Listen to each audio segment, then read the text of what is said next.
Olga Jacek, Confessions of a Bureaucrat.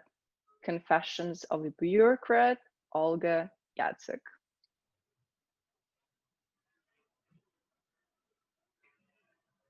Russia has two misfortunes, fools and roads. And the fools that make roads, some people would add to that. That, of course, is a jab at the work of the government sector, which in Russia and as in some other countries performs just poorly. As someone who works, from the title of my speech, you might have guessed that I work in the government sector. When I started my work, I thought that some of the stuff that's happening here is absolutely, certifiably insane. Like going to a rock concert during COVID pandemic. It seems crazy, but people do it, all right. Go figure. With time, the peculiarities of my job just grew on me. I adapted to them, but after 8 years, I still find some stuff absurd. The main item, the centerpiece of bureaucratic work is a letter. A letter is usually an informational note or an inquiry structured like a letter. Dear Mr. Onegin, please provide data for the forecast that I need to do. Sincerely yours, Tatiana Larina. Dear Miss Larina, this information is none of your business. Sincerely yours, Evgeny Onegin. Earlier, when letters were actually in paper, this made a lot of sense.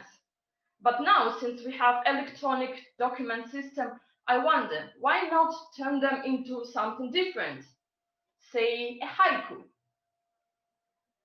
End of year is approaching. Time to make forecast. Please send the data. At least in this case, we would become much more eloquent. One of the most important pieces of advice I ever received at my work was from an elder colleague just when I started, and it concerned letters. She told me, if you get a letter, don't rush to reply to it right away. A letter needs a rest. Allow it to lie comfortably on your desk.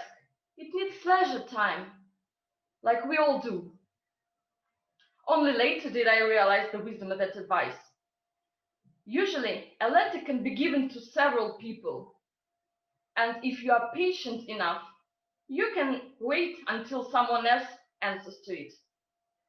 So if you are wondering why the answer to your inquiry to the government takes so much time, maybe somewhere there are some employees that are playing this game of attrition. Or maybe they're just overworked. But we are a modern organization trying to develop ourselves. We have workshops and seminars devoted to the improvement of our leadership skills. And we are encouraged to post updates on how we implement these skills on our internal portal. So one person went to this seminar on different types of personalities and how to approach them. And he posted a video. It's him and his employee. He says, Ivan, how would you approach this task? Well, I would divide it into stages, yada yada, Ivan answers. The boss then turns to the camera and says, Ivan is a typical representative of a type S. Type S work well, but they cannot stand chaos, uncertainty, and they need a lot of time to fulfill their work. Remember, Ivan is still in the video. I bet he got very motivated. As for the boss, you can take a man out of Soviet-style organization, but you cannot take Soviet-style management techniques out of a man. But at least he's trying. With time, you start to think about your work in terms of global perspective. Once I was having a conversation with two of my bosses, and one of them told me, and it somehow came to children, and he told me, Olga, we, mean the other boss and himself, already have 2 kids each, so now it's your turn.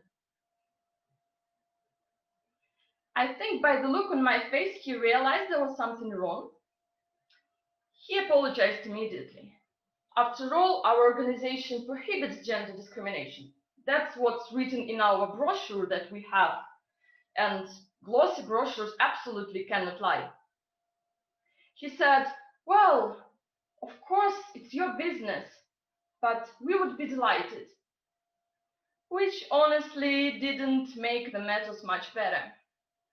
It made me think of the presidential decree on the national goals and strategic tasks of the development of Russian Federation until year 2024.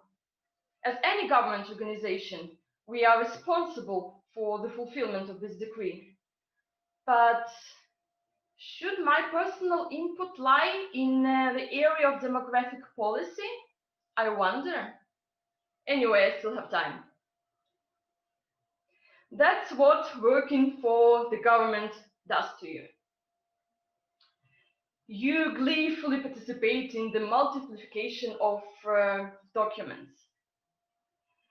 You're not scared of dealing with the government anymore.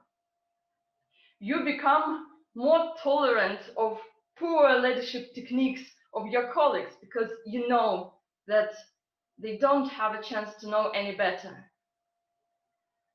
And your organization goals can often become your own. But in my opinion, it's always important to keep a sort of mental distance to what's happening, to remind yourself that this absurdity is not a norm, because only in that way you can change it for the better.